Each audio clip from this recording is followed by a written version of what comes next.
Il va vous proposer une sélection des meilleures apps qui vont changer votre métier. Rien que ça, c'est Emmanuel Vivier en personne qui me rejoint sur la scène. S'il te plaît, qu'on peut applaudir évidemment. Merci beaucoup. Merci Guilhem. Alors, l'IA générative, on en a parlé un petit peu ce matin. On va essayer de rentrer concrètement dans le vif du sujet en se posant la question, effectivement, qu'est-ce qu'on peut faire différemment dans son job avec l'IA générative. Alors, si on peut avoir les slides qui cliquent, ça serait encore mieux. Je pense qu'on a un petit problème avec la télécommande, c'est bon.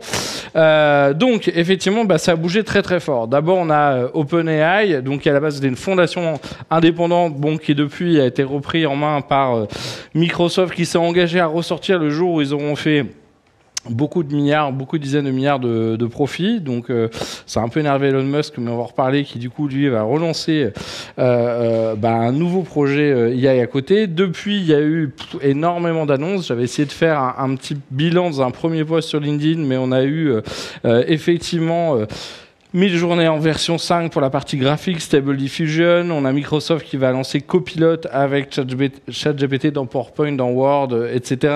On a Amazon qui a lancé Bedrock, donc sa partie sur AWS pour hoster de l'IA générative, et Code Whisperer pour vous aider à corriger votre code. On a Microsoft Copilot X. Enfin bref, il y en a eu énormément. Je ne parle même pas de nos amis chinois avec Tencent, Alibaba, ByteDance, JD.com et autres, même si le gouvernement chinois est un peu plus flippé sur la modération. Nous, on l'est aussi, mais eux, pour d'autres raisons, sur la modération de l'IA générative. Et puis, au-delà de ces grands acteurs, finalement, on a un foisonnement, on a des milliers de mini-applications plus ou moins spécialisées, certaines sur l'audio, d'autres sur la vidéo, d'autres sur la 3D, le coding, tout ce qui est lié au texte, à l'image. Donc c'est vrai que c'est un petit peu dur à suivre. Évidemment, il y aura du tri, il y aura des morts, c'est un peu la ruée vers l'or. Mais effectivement, dans tout ça, on peut imaginer beaucoup d'outils qui vont nous faire changer la façon de travailler. Pour la simple et bonne raison, le bénéfice, on l'a tous compris, c'est quand même de gagner du temps, gagner de la productivité et donc gagner de l'argent. Les assistants de codage, donc si on prend Code Whisperer chez Amazon, si on prend GitHub Copilot X, on estime à quasiment 55% de temps de moins pour coder quelque chose. Et accessoirement, certains chez GitHub annoncent 20% d'erreurs dans le code de moins aussi. Donc on gagne en rapidité, mais on gagne aussi en qualité, ou alors on a peut-être besoin de gens moins doués. Quand on parle d'un très bon développeur, on parle d'un développeur 10x, qui est 10 fois meilleur que la moyenne. Il y en a qui nous disent que finalement, le super pouvoir du 10x, il va être mis dans les mains de tout le monde. Je ne suis pas convaincu totalement, mais en tout cas, il y aura moins de gap entre les meilleurs et les moins bons. Si on prend sur la modèle de génération d'images, effectivement, un graphiste, c'est quasiment 5 heures pour faire une belle image, c'est $150. Avec 1000 journées, c'est moins de 60 secondes, c'est 8 cents. Alors souvent, ça nous prend un peu plus que 60 secondes pour faire son prompt, pour trouver ce qu'on veut lui demander. Encore que là, dernièrement, avec Describe sur 1000 journées, vous uploadez votre image, ça vous la décrit de 4 façons différentes. Vous pouvez régénérer une image avec les 4 descriptions. Donc, vous ne savez même pas décrire votre propre image. 1000 journées le fait pour vous. Goldman Sachs est évalué à peu près à 300 millions de jobs, les jobs qui vont être impactés ou remplacés par l'IA générative. Ça fait du monde. En même temps, il y en aura peut-être des centaines de milliers de prompteurs et de développeurs. Et effectivement, les créatifs se posent la bonne question de savoir qu'est-ce qui va leur rester et qu'est-ce qui va être automatisé de leur côté. Quand je vous parlais de milliers d'applications, c'est vraiment le cas. Ça, c'est un annuaire parmi tant d'autres qui essaie de suivre et de vous proposer par typologie d'usage effectivement toute une liste d'applications. Après, il va falloir avoir le temps, je ne sais pas si le temps gagné, on va le prendre à tester des applications, mais à un moment, il va falloir faire un petit peu le tri. Alors, quand on regarde un petit peu, ça va bouleverser le monde de la recherche. Évidemment, le premier, c'est le retour de la vengeance de Bing, qui était quand même pas loin d'avoir disparu. Lui, il fait « Yes, on est cool, ça y est, on a mis 50 ans ou 40 ans à l'être. » Donc, eux, ils nous disent, au-delà d'avoir juste des résultats du moteur qu'on a toujours dans Bing, on a aussi directement ChatGPT qui est intégré et qui peut enrichir ou qui peut aller faire, au moment où on a fait la recherche, une requête dans la base et vous amener des requêtes complémentaires. D'un seul coup, le trafic a monté, les prix aussi, ils sont contents. Google court un peu derrière avec Google Bard, qui va arriver aussi dans Workplace comme copilote dans Office. Mais bon, leur lancement a été catastrophique. Ils ont fait 120 milliards de baisse de la valorisation après leur keynote de lancement où il y a eu une erreur dans la réponse de leur IA. Bon, j'espère que la personne va bien depuis qu'elle a fait la présentation. Bon, depuis, il y a plein d'autres outils, mais ce qu'il veut juste te dire, c'est qu'on se rappelle, entre autres chez Google, que la recherche, c'est le cœur de leur business. C'est les keywords, la vente de keywords. Et dans les médias, c'est la vente de publicité. Quand on va sur le site du Figaro, du Monde, du Point ou autre, là, il n'y a plus besoin d'y aller. Vous allez juste sur tout simplement ChatGPT, vous n'allez plus forcément faire une recherche, vous n'allez même plus forcément sur le site en question. Donc ça risque de rebousculer toute cette économie de la recherche, voire des médias, tout simplement en supprimant des visites. Donc ça pousse quand même un gros sujet. On va évidemment pas voir tout basculer pour certaines raisons. Alors au début, ChatGPT était limité, il avait indexé le web que jusqu'à 2021, c'est de moins en moins le cas. Il n'a pas forcément les dernières actus chaudes. Il ne peut pas forcément générer des images, quoique c'est en train de le devenir. ChatGPT, on lui reproche souvent de ne pas donner ses sources, mais à l'inverse, c'est à vous de vous remettre en question dans vos prompts, parce que si vous lui dites « et donne-moi les sources pour chaque information que tu m'as donnée », il est capable de faire, voire d'en inventer dans certains cas. Donc de temps en temps, il faut quand même faire attention. Encore une fois, c'est un pré-traitement, c'est une aide, c'est un coach, mais même le meilleur des coachs n'est pas parfait. Et puis on a le sujet de la confidentialité, ça veut dire que tout ce que vous mettez dans ChatGPT aujourd'hui, d'une manière ou d'une autre, pourrait ressortir chez un autre utilisateur. Par exemple, on dit... Vous êtes en train de racheter une boîte, vous dites « traduisez-moi ce contrat d'acquisition ». Demain, il y a quelqu'un d'autre dans l'autre bout de la base qui dit « est-ce que tu peux me donner un exemple de contrat d'acquisition de boîte ?» Et ça se trouve, il va voir votre contrat apparaître. Donc là, on va dire c'est un test démo géant, c'est bien, tout le monde apprend ce que c'est. La réalité, c'est qu'il y a tout un tas de boîtes qui sont en train de dire « Ouh là là là, va falloir dire aux gens de ne pas mettre de l'info confidentielle » ou très rapidement, ils prendront une solution payante et privée qui ne travaillera que sur ces données et qui ne les échangera pas vers l'extérieur. Donc là, on en est un peu à la V0, un peu en mode crash test, mais demain, évidemment, ce sujet de confidentialité, il va être très important. Alors, derrière le texte, on a la productivité, donc ChatGPT, on l'a vu, mais vraiment, on peut détourner ou on peut entraîner ce type de LLM, d'IA générative sur plein de sujets spécifiques. Donc par exemple, Bedtime Story, voilà, on peut faire une IA qui vous fait des histoires à raconter le soir à vos enfants de manière personnalisée. Donc, après, on peut s'amuser à entraîner sur un scénario, sur une problématique, sur un métier spécifique, parce que là, un peu, on a l'IA à tout faire, mais à terme, on aura des IA ultra spécialisées qui seront d'abord moins lourdes et qui consommeront moins d'énergie, voire qu'on pourra faire tourner sur son ordinateur en local. Jasper qui concurrence ChatGPT vraiment sur le copywriting. Et puis il y a des fois, Jasper, il faudrait vérifier, je ne sais plus en combien de langues il est, parce que des fois, il y en a qui vont être très bons et d'autres moins. Même ChatGPT, si vous l'utilisez en anglais et en français, vous allez à peu près avoir 86% de qualité et de pertinence par rapport à l'anglais. Donc c'est déjà pas mal, mais l'anglais est toujours un peu mieux parce qu'il est entraîné sur plus de contenu anglophone. Alors, qu'est-ce que je peux faire? Je peux rédiger des brouillons d'email. Si j'ai pas envie de faire une grande formule de politesse, etc., je peux mettre les 3 infos et demander à ChatGPT de me le réécrire. Je peux reformuler les phrases. Si je suis pas bilingue en anglais, en allemand, en chinois, je peux demander à l'outil de m'aider à reformaliser. Je peux faire un français plus soutenu, par exemple. Je peux structurer en disant, résume-moi toute cette offre en 3 ou 5 ou 10 points et je vais mettre des bullet points de manière plus synthétique dans mon email.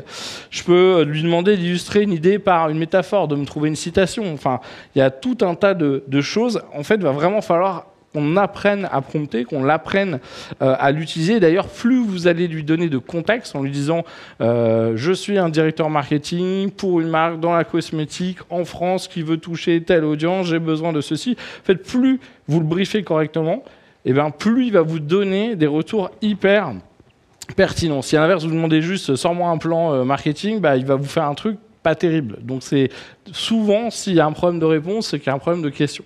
Donc à vous de vraiment apprendre à l'utiliser, et c'est pas pour rien qu'on fait des formations.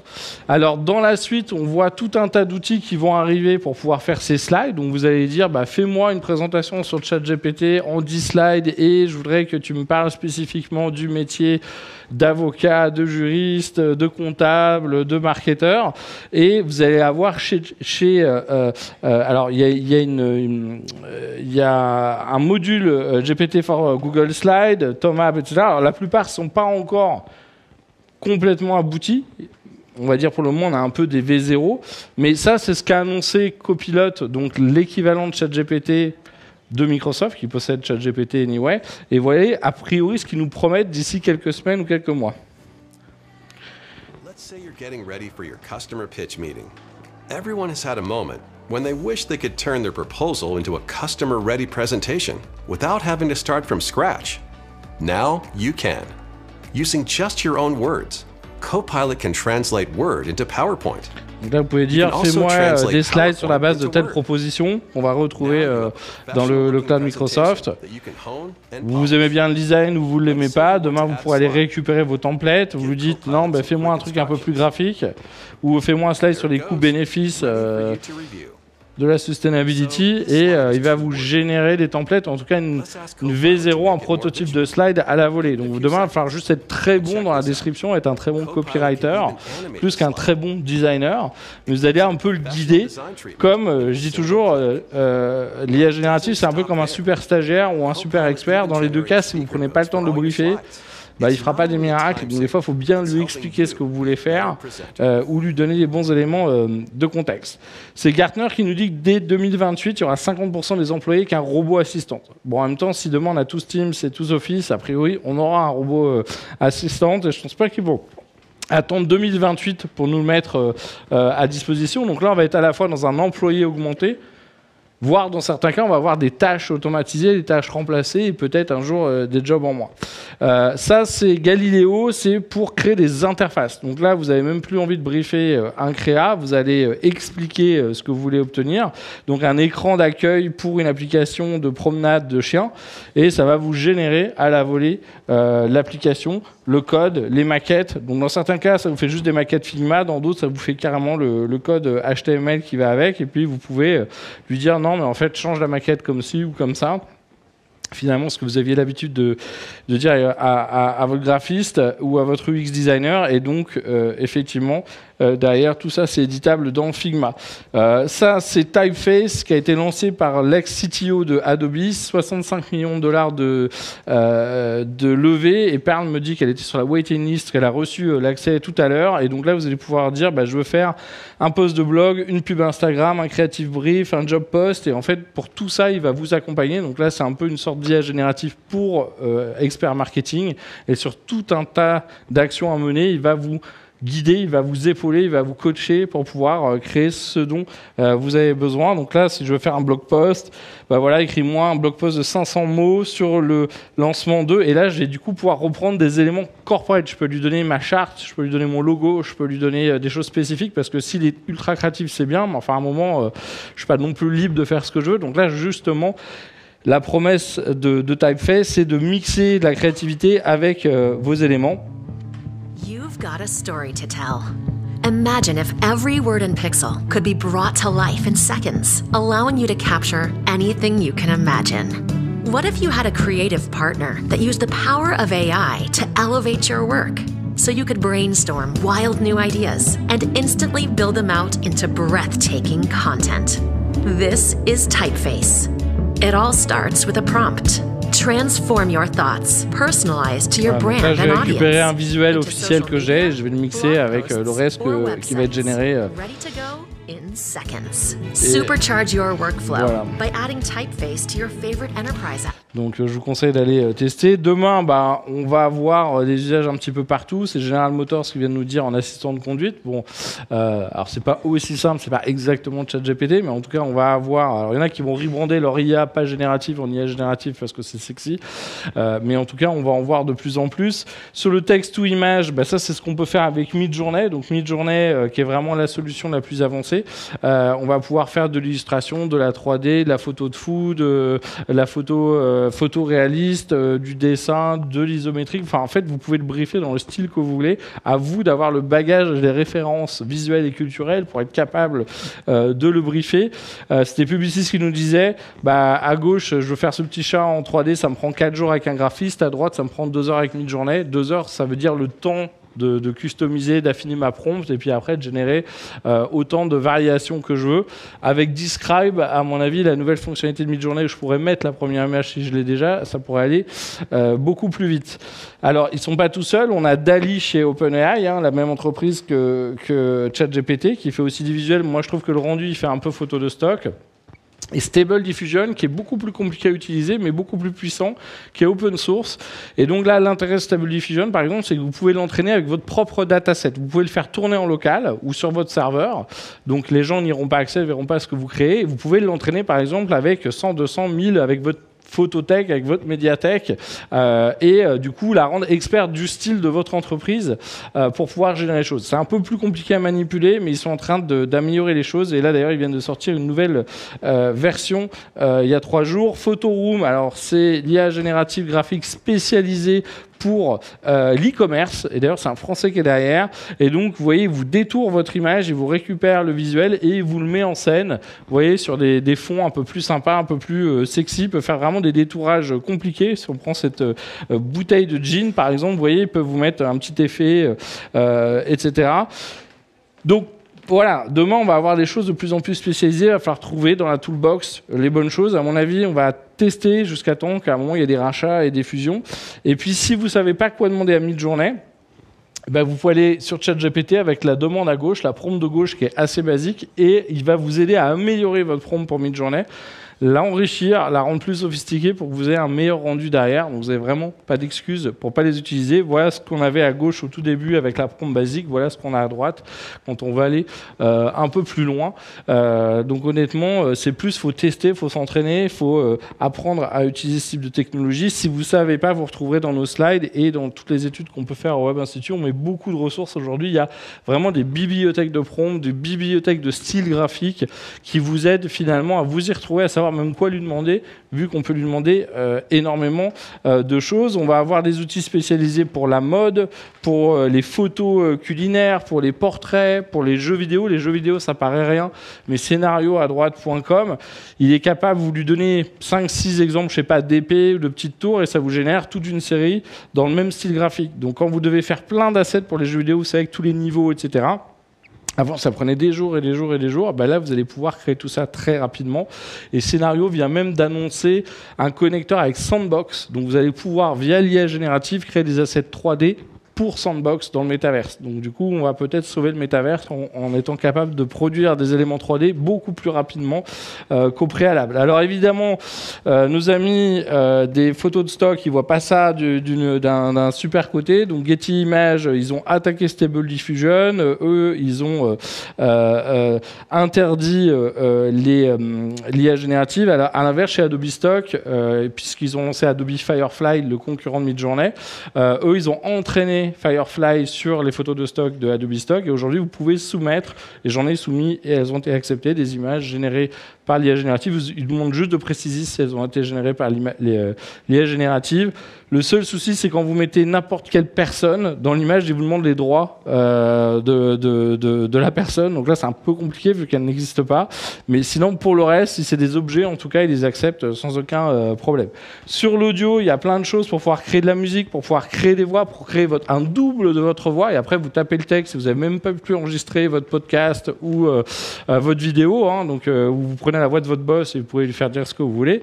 Vous pouvez corriger votre voix, vous pouvez faire de la traduction en temps réel, de le transcript en temps réel. Dans Teams Premium, on va avoir le sous-titrage et la traduction simultanée avec OpenAI derrière. Et là, il y a tout un tas de choses. Voilà. Et c'est vrai que demain, vous voulez créer de la musique, même si vous y connaissez rien, même si vous n'êtes pas musicien, vous allez pouvoir faire les choses. On a même vu David Guetta tester en concert une fausse collab avec Eminem qui n'a jamais chanté avec lui, et il n'est certainement pas cette chanson ou ce texte-là, et les gens étaient fous dans la salle, sauf que Eminem n'a jamais chanté ça, ni ses paroles, ni ce morceau. Donc ça a posé des vrais sujets demain sur le droit d'auteur, sur la créativité. Et là, on a eu d'autres exemples récemment avec Kanye West, et hier, je ne sais plus avec qui c'était encore, mais ça y est, c'est parti. Alors, si vous voulez vous améliorer pendant les meetings, ce module-là va carrément vous écouter pendant votre Teams et va vous dire, à la fin, va analyser votre meeting, si vous avez trop coupé la parole, si vous avez écouté, si vous avez fait des donc vraiment, vous pouvez volontairement vous faire auto-analyser par l'IA pour savoir si, en attendant que votre avatar fasse les meetings à votre place, mais bon, ça c'est, allez, pour dans quelques mois. Texte ou vidéo, c'est la next step, donc là, ça serait à terme la capacité de pouvoir décrire une vidéo et de la faire exister. Aujourd'hui, on a Runway ML qui est ici, qui est déjà en test. La Gen 1 a été lancée. Alors pour le moment, ça fait des vidéos de 6 secondes. Elles sont un peu moches, c'est 360 pixels. Mais c'est ce qu'on avait il y a 6 mois, 12 mois chez Midjourney. Et donc l'idée, c'est que demain, ça soit aussi simple de créer de la vidéo que de créer de l'image, comme on peut le faire aujourd'hui avec DALL-E ou Midjourney. Donc effectivement, on a quelques boîtes de prod en panique là, mais c'est vrai que c'est assez bluffant. Et donc Runway est parti en avance, mais a priori chez Google, chez Meta, chez Microsoft, ils ont tous des modules en cours d'entraînement. Ils ont montré des petits protos ou des projets de recherche en cours. Et donc l'édition, elle se fait vraiment par texte, quoi. En gros, je dis à la vidéo ce que je veux, je la transforme, je la fais évoluer et je l'exporte derrière tout ça. Donc là, plein d'outils qui sont sortis. Opus.ai qui est assez génial. Vous tapez votre scénario de film et ça vous génère au fur et à mesure en 3D le décor de ce que vous êtes en train de faire. Donc pour faire un petit peu votre storyboard pour une pub, ça fait assez rêver. Wonder Studio, eux, c'est encore un peu différent. J'arrive quasiment à la fin. Donc là, vous allez prendre n'importe quelle vidéo avec votre collègue et vous allez pouvoir remplacer votre collègue avec un avatar. Donc plus de motion capture, plus de fond vert. Vous allez vraiment pouvoir remplacer des personnages à la volée dans des vidéos depuis un simple Mac. Il faut avoir un bon ordi quand même. Et donc voilà, donc en fait, ça va simplifier la production de manière assez dingue. Donc je sais pas si on va pouvoir faire Avatar, mais en tout cas Wonder Studio analyzes and captures everything from body motion, lighting, compositing. Voilà, tout ça dans une appli. Je vais avancer un tout petit peu. Sur la partie pub, vous avez des outils pour faire du texte ou vidéo. Donc ça, c'est plutôt des bonnes nouvelles pour faire des banners, pour recouper des formats longs en stories, par exemple, avec quickvid.ai. Là, on parlait de Carrefour, ils nous ont fait un petit avatar. Vous en avez vu certainement pas mal comme ça qui sont capables de prononcer un texte qu'on leur a donné. Et donc là, aujourd'hui, il y en a au moins une dizaine comme ça. DID qui est la meilleure, Synthesia. Et donc demain, on imagine que l'e-learning, au lieu d'enregistrer pour de vrai, de faire le montage, de réenregistrer quand on doit modifier le texte, on va juste éditer un texte, exporter avec un avatar, peut-être le vôtre, avec votre voix qui va prononcer la vidéo dans la langue que vous voulez. Donc là, on va gagner beaucoup de temps sur les tutos, sur la formation, etc. Certains nous disent finalement on va arriver à l'heure de la fast-food version d'Internet, puisqu'on va pouvoir créer tellement de contenu, tellement vite, tellement moins cher et tellement plus simplement que ça va être la guerre, et qu'on va en trouver dans tous les sens, sachant qu'on a du text to 3D, du text to gaming qui arrive, et qu'on a énormément d'annonces en ce moment. En tout cas, c'est Bill Gates, quand même Bill Gates, parce qu'il a fait, maintenant il a OpenAI, et maintenant il est cool.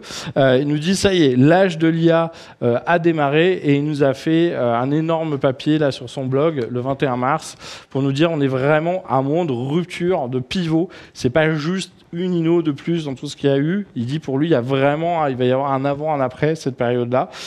J'espère que on sera tous capables de surfer, d'apprendre à l'utiliser et évidemment de border un petit peu les choses quand on aura des excès ou des abus. Merci à vous.